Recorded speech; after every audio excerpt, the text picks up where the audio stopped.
घर पे जाके I thought for the title, and ये टाइटल मुझे सही लगा, less empty life, because in the beginning it self I wrote that life is empty now but do not let it go empty. ज़िंदगी अभी खाली है पर उसको खाली जाने मत दो। तो ज़िंदगी को भरने के लिए नेचर हमें हेल्प करने वाला है।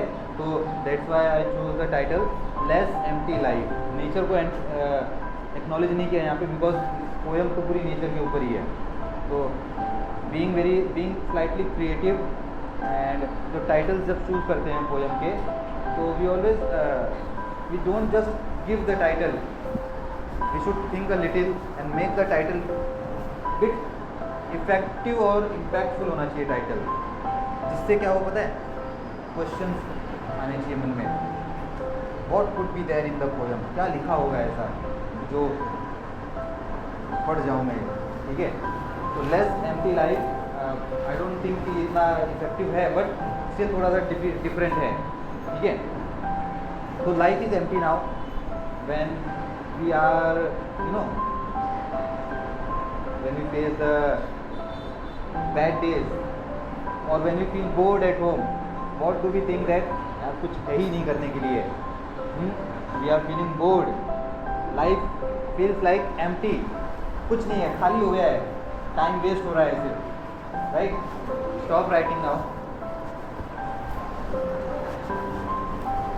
So I also wrote this poem when I was feeling bored। Poem कब लिखते हैं, मतलब this poem was specially written during the time of boredom. Bore हो रहा था, क्या करें, let's just have a word play करते हैं नेचर के साथ। तो उसमें मैंने लिखा life is empty now but do not let it go empty. If you can't find anything to fill it up, अगर भरने के लिए कुछ नहीं मिल रहा है, there are no people around you, there are no books to read, there are no jobs to do, तो क्या करेंगे हम, I'll call these clouds। क्या करूँगा, सीधा किसको फ़ोन लगाऊंगा, क्लाउड्स को फ़ोन लगाऊंगा, and they will start to rain colors on me। I was feeling very blank, pale colour हो गया था, फीका हो गया था, बिकॉज बोर हो रहा है, there is no color in my life। I will call the clouds and tell him to rain colors on me। बारिश नहीं, क्या होगा, अगेन यहाँ पे मेटाफर यूज किया गया, rain colours are indirectly compared to the water और the showers of the rain. हाँ, मेटाफर यूज किया है। All these clouds they will rain colours on your, कैसे डाल दिया यार, योर बोला है क्या मैंने, योर ही बोला है क्या तुमने, हाँ, मतलब मैं एडवाइस कर रहा हूँ basically. The poem that I have written is not for myself but it's an advice for everyone. Whoever feels bored in his life and has nothing to do should call the clouds directly। Alliteration भी use कर दिया यहाँ पे, call clouds, उनको call करो और क्या करेंगे वो, they will rain colors on you, on your sore skin। sore skin मतलब जो bitterness या जो खट्टापन हो गया है, खट्टेपन को शांत करना होता है ना, एसिडिटी को कम करना होता है। बेसिकली थोड़ा सा एक कोरिलेशन किया गया है कि व्हेन यू फील इनडाइजेशन सा होता है, बिकॉज एसिडिटी ज़्यादा हो गई है, तो क्या चाहिए उस समय पे, इनो चाहिए। इनो का काम कौन करेगा हमारे लिए, बादलों की बारिश करेगी। Let the arrow of that rainbow pierce your shrunken heart. Rejected feel कर रहे थे, डिसअपॉइंटेड थे, बोर थे, हताश थे, दिल भी उदास था, तो उस उदासी को कैसे दूर करेंगे, वो रेनबो जो है, दैट रेनबो, इंद्रधनुष है ना वो, तो धनुष क्या करता है, बाण चलाता है। तो क्या बाण चलाएगा, ये जो रेनबो है, that will throw the arrow directly in my heart, directly through my heart. Pierce करना मतलब भेद देना, ये पियर्सिंग ही होती है ना, नोज पियर्सिंग, ईयर पियर्सिंग, और क्या क्या पियर्सिंग होता है, नोज, ईयर, बेली, लिप पियर्सिंग होता है, ठीक है। भेदने को कहते हैं कि जो इंद्रधनुष है उसका बाण आएगा तो भेदेगा। Again I am being very creative, personification की तरह कर रहा हूँ यूज। रेनबो होता तो है लेकिन वो बाण चला नहीं सकता है ना, हाँ, तो पर्सोनिफिकेशन यूज हो रहा है। That rainbow, let the arrow of that rainbow pierce your shrunken heart. आपके उदास दिल को आने दो, भेदने दो, और क्या करेगा फिर? Who knows if the heart also starts to bleed colours. Heart doesn't bleed ना, या हार्ट डजंट ब्लीड? क्या हार्ट ब्लीड करता है? ब्लीड हम करते हैं, हार्ट तो सिर्फ एक प्रोसेस फॉलो कर रहा होता है, ब्लीड हम करते हैं, राइट? तो इफ द हार्ट मतलब again person, if that disappointed और फीलिंग यूजलेस, फीलिंग वेस्टेड जो पर्सन है, जो फील वेस्ट कर रहा है, कुछ नहीं लग रहा है अच्छा, उसके दिल में जब वो धनुष का बाण जाएगा तो क्या हो जाएगा? उसका दिल भी सतरंगी हो जाएगा।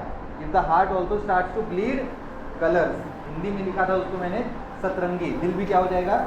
सतरंगी। अरिजीत सिंह का गाना आने से पहले ही सतरंगी यूज कर चुका हूँ, ठीक है? गाना है ना सतरंगा, कौन सा है? सतरंगा है, सतरंगी है, हाँ।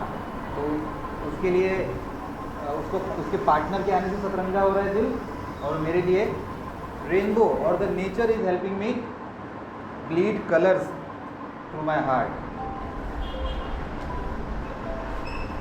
Going near those trees, their sweet fruits will fall at your cold feet.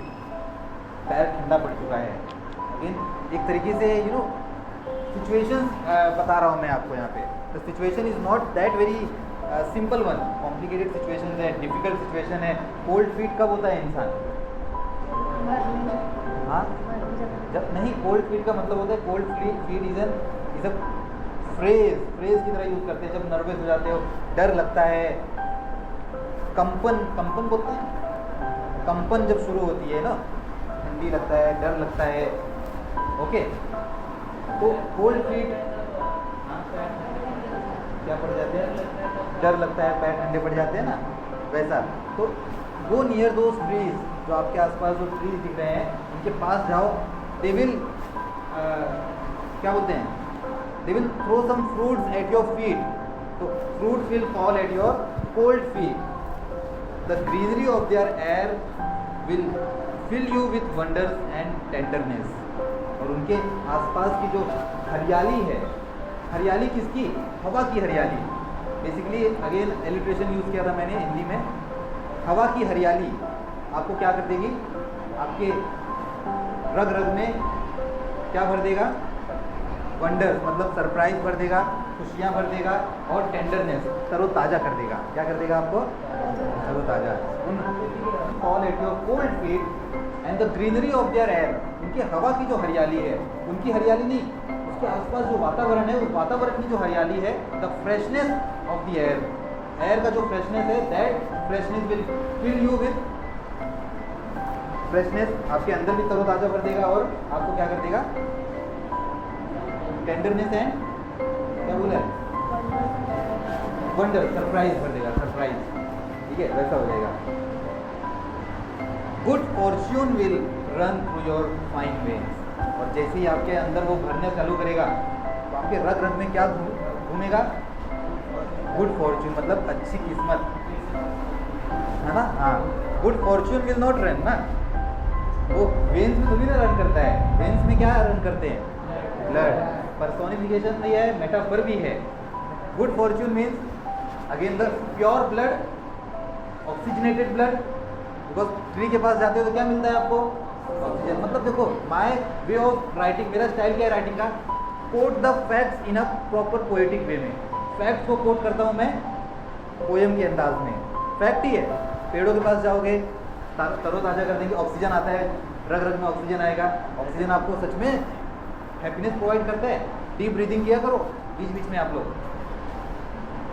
Deep breathing किया करो, उससे क्या होता है? ब्रेन काम डाउन होता है, ठीक है?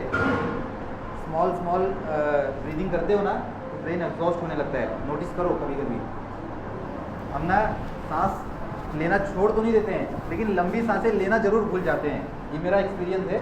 सांस लेना छोड़ नहीं सकते आप, you can not kill yourself by suffocating, but आप लंबी सांसें लेना जरूर भूल जाते हो काम के चक्कर में, आपका ध्यान नहीं रहता है। ध्यान मतलब इधर होना चाहिए, तेरा ध्यान किधर है, तेरा टीचर इधर है। हाँ, the flowing water sets the river of your dreams in motion. बहता पानी आपकी सपनों में बाहर लाएगा। या तो आप आपके सपने जो रुक चुके हैं, the night dreams that you do not experience. Confusion होता है हमेशा लाइफ, सच में बहुत लोगों को, मुझे भी ऐसा होता है कि ड्रीम्स का पता नहीं चल रहा होता है। But when the mind is at calm ना, mind is at peace, when you are surrounded with nature, ठीक है, तो सपने भी याद रहते हैं। तो कौन याद दिलाएगा सपनों को हमें? बहता पानी। बहता पानी मेरी सपनों की गंगा को भी बहाना शुरू कर देगा। जो गंगा रुक चुकी है, जो मैली हो चुकी है, वो गंगा फैलने लगेगी। समझे? वो क्या है? दो ड्रीम्स इन मोशन। और जब वो सपनों की गंगा बहने लगेगी, तो जो नाव है, जो उसके ऊपर नाव चलने वाला है, कौन सी नाव? आशा की नाव। किसकी नाव? आशा की नाव। Ship of hope, metaphor. नाव तो मैंने किससे जोड़ा है अभी यहाँ पे? आशा से। ठीक है, the ship of hope will begin to sail in your dreamy eyes at night. और फिर जब सब कुछ अच्छा रहेगा, सपने भी अच्छे आएंगे। आशाएं, सपनों में आशा की नाव चलेगी। सपने क्या है मेरे? गंगा है, और गंगा पे क्या चलेगा? आशा की नाव चलेगी। किसकी नाव? आशा। Ship of hope.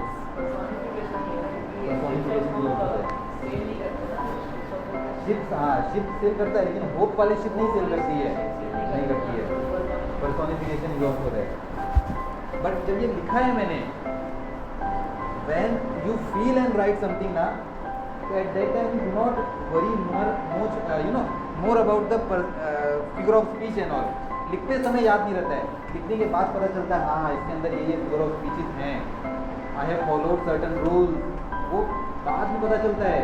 पहले बात काम करता है सिर्फ इसमें सोच के लिखने में। Feelings also affect your thinking. जैसी फीलिंग्स होती है वैसी थिंकिंग होती है। बेसिकली फीलिंग कहाँ से आती है? सराउंडिंग से आती है। मतलब अपने आप किस सराउंडिंग में आपने रखा है, उसके अकॉर्डिंगली आपकी फीलिंग्स होती हैं। If you are not feeling good, it means you are not in a good environment. मेरा लेक्चर आपके लिए सही नहीं है अगर इसलिए आपको क्या नहीं लग रहा है? अच्छा फील नहीं हो रहा है।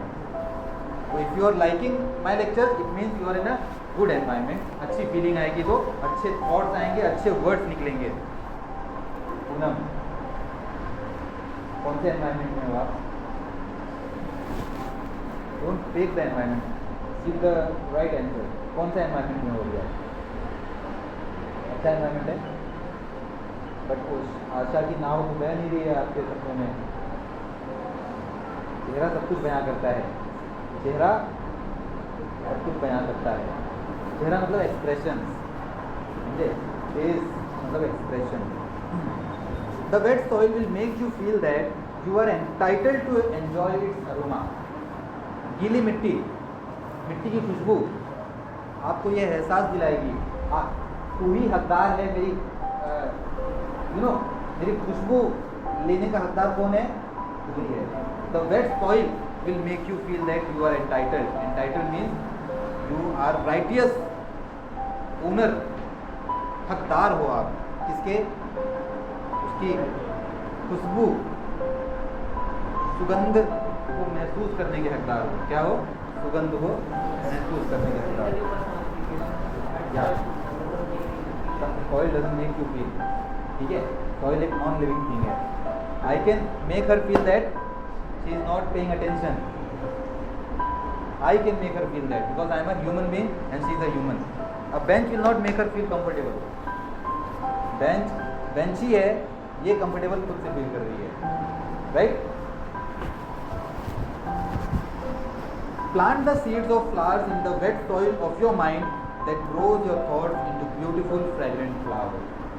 जैसे गीली मिट्टी आपको बुलावा देती है, आजा आजा तोड़दार है, ठीक है? वैसे ही वही गीली मिट्टी अपने मन में, आपके मन का जो गीला मिट्टी है, आपका जो मन है, जो भी थोड़ा सा क्या है, मॉइस्ट है। बेसिकली मॉइस्ट होने का मतलब, हाँ, अभी फर्टाइल है, इट इज फर्टाइल है मतलब लर्निंग फेज में है, ठीक है। And mind is always there in a learning phase only. ऐसा होता ही नहीं कि माइंड पहुंच चुका होता है अपनी चरम सीमा पे। चरम सीमा सिर्फ क्या है, एक आइडिया है हमारा, ठीक है। ओके, तो माइंड जो है अभी भी हमारा वेट सॉइल है, और वेट सॉइल के अंदर आप क्या कर सकते हो, basically you can plant the seeds of flowers. ऐसी फूलों को आप उसमें क्या करो, प्लांट करो, खेती करो, समझ लो। अपने मन में ऐसे बीज डालो, ऐसे फूलों के बीज डालो जो आपके मन को भी क्या बना दे, सुगंधित फूल बना दे। That will turn your thoughts into fragrant, beautiful fragrant flower. ऐसी बातें मन में डालो जो आपके मन को, आपके विचारों को क्या कर दे, तृप्त कर दे, बाग बाग कर दे, दिल गार्डन गार्डन कर दे। क्या कर दे, मन गार्डन गार्डन कर दे। वही आ रहा है ना, मतलब निकल के आ रहा है कि नहीं? ये सब एक्सप्लेन करते समय आ रहा है इतना सारा आइडिया, बट लिखते समय ये नहीं सोच के रखा था दिल गार्डन गार्डन गाना है उसको एंटर करता हूँ इसमें, ऐसा नहीं है, ठीक है। I have that explanation power मेरे अंदर आ चुकी है, I feel so. Plant the seeds of flowers. क्या हुआ, सब चंगा सी कि नहीं? खा रहे हैं? हाँ, तो हंसने का पैसा लगता है या एक चेयरफुल फेस रखने का पैसा लगता है?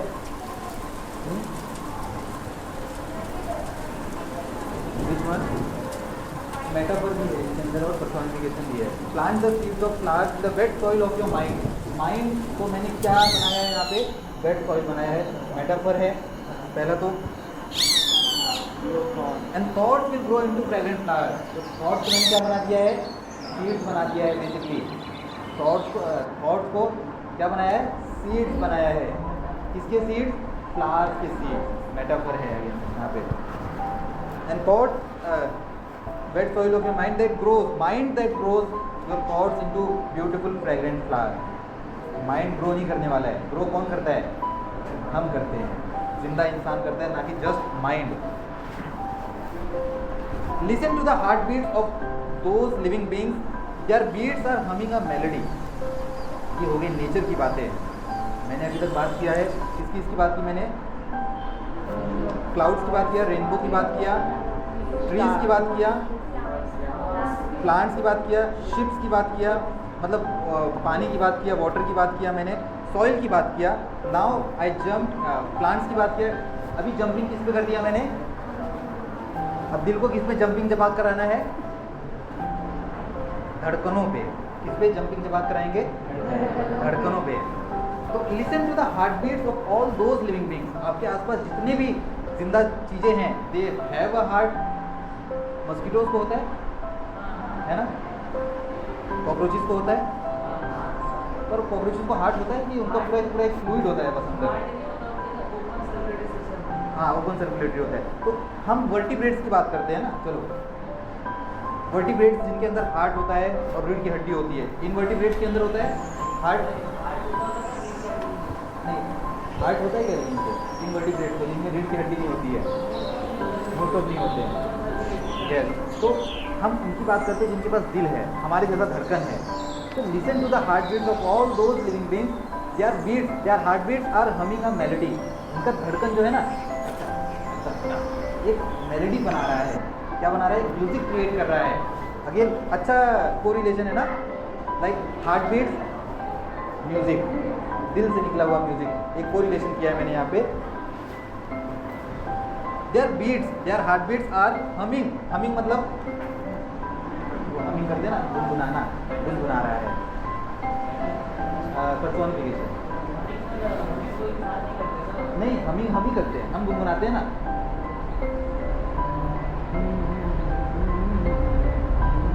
ये क्या है? ये हमिंग है। हम कर रहे हैं ना। सारा गाना कैसे गाओगे?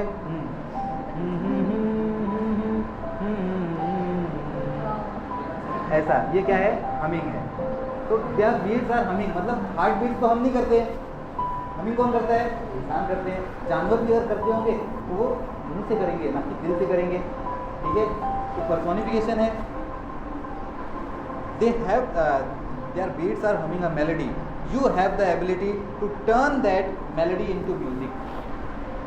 नेचर से जो साउंड्स आ रहे हैं, कोई भी तरीके का साउंड हो, bird sound, water sound, thunder sound, plant के रसलिंग का साउंड, ठीक है, सारा साउंड को आप क्या कर सकते हो, you have the ability to turn the melody into music. ठीक है, मेलेडी मतलब धुन आ रही है, मेलेडी मीन्स धुन, और आप क्या कर रहे हो, धुन को संगीत में कन्वर्ट करने वाले फुल फ्लैज सॉन्ग क्रिएट करेंगे हम. ठीक है, मैं जस्ट बोलूँगी. And you can turn that, and you can turn life into music just like that. जैसे आप धुनों को संगीत में बना रहे हो, वैसे ही जिंदगी को भी हम संगीत बना सकते हैं. ठीक है, अगेन यहाँ पे ओवर एग्जैजरेशन है मेरे हिसाब से, हाइपरबोली भी बोल सकते हैं, because see I have only told you कि one thing can not make you everything ना, one thing can not give you everything. Everything can give you everything, but one thing can not give you everything. ऐसे कुछ लिखा होगा, हाँ. But हमारा फर्ज बनता है कि to question them, to counter act करना जरूरी है हमारे लिए. ठीक है, we have the ability to turn music into, to turn melody into music. Life को भी म्यूजिक बनाना है हमें. The moons and the stars make even the darkest night beautiful. सबसे घनी रात होती है, अमावस की रात है, जिसके अंदर चांद भी नहीं दिखता है शायद ना. हाँ, तो जो नाइट सबसे डार्केस्ट अगर मानते हैं हम, ज़्यादा चांसेस होते हैं कि मून कभी न कभी रहेगा ही रहेगा अंधेरी रातों में. हाँ, तो अंधेरी रातों में मून कब तक नहीं रहता है. For 15 to 21 days the moon actually is visible in the night. कुछ ऐसे दिन आते हैं जहाँ पे मून कम्प्लीटली शेडो हो जाता है, बट 21 डेज के लिए मून उसके यू नो कीपर्स क्या बोलते हैं उसको, वैक्सिंग, क्रिसेंट, ये सब में दिखते रहता है हमें. तो moon and the stars make even the darkest night beautiful. How can you not decorate the paper of your life with the moon and stars. Moon and stars हमने ग्लिटर बना दिया है, और आपकी लाइफ को क्या बना दिया है, पेज बना दिया है. तो नेचर है ना, आप पेपर रखो, नेचर अपने आप ग्लिटर्स करा देगा. Nature will throw the glitters on your plain sheet of life, और क्या बन जाएगा, आपका लाइफ भी ब्यूटीफुल हो जाएगा. Who can stop the sun from giving you the light of life. Fact of life बता दिया यहाँ पे. कौन है, किसमें इतनी हिम्मत है कि सन को रोक सके आपको रोशनी देने से. कौन सी रोशनी, जिंदगी की रोशनी देने से. ये लास्ट में थोड़ा मैंने मार दिया है छक्का, वो होम रन मार दिया लास्ट में. ठीक है, अगर बेसबॉल खेलेंगे तो in the last line I have made the home run. Who can stop, कौन है, किसमें इतनी हिम्मत है जो आपको रोशनी लेने से रोक दे, सन को. हाँ, और सन को रोक के दिखाए जरा कोई. आपको सन के पास जाने से रोक सकता है, सन को आपके पास आने से रोक देगा, नहीं रोक देगा. ठीक है, so I feel that the poem is still incomplete. Those who like to write ना, they can continue with the poem. आपको अगर कुछ और आइडियाज़ आ रहे ना, पोएम को कंटिन्यू करो. That was the actual purpose of showing you this poem. ये पोएम मैंने बेसिकली रिटोरिकल क्वेश्चन कर दिया है लास्ट में. रिटोरिकल है, I don't want the answer, कोई नहीं रोक सकता. I am giving you an argument that sun is willing to give you the light. Are you willing to take it, वो है. ठीक है, ये एक आर्ग्यूमेंट के लिए रखा है रिटोरिकल क्वेश्चन. आपको जिसको कंटिन्यू करना है, दे कैन. ठीक है, तो with this the lecture is over, the chapter is also over, the कहानी is also over. Goodbye, Tata.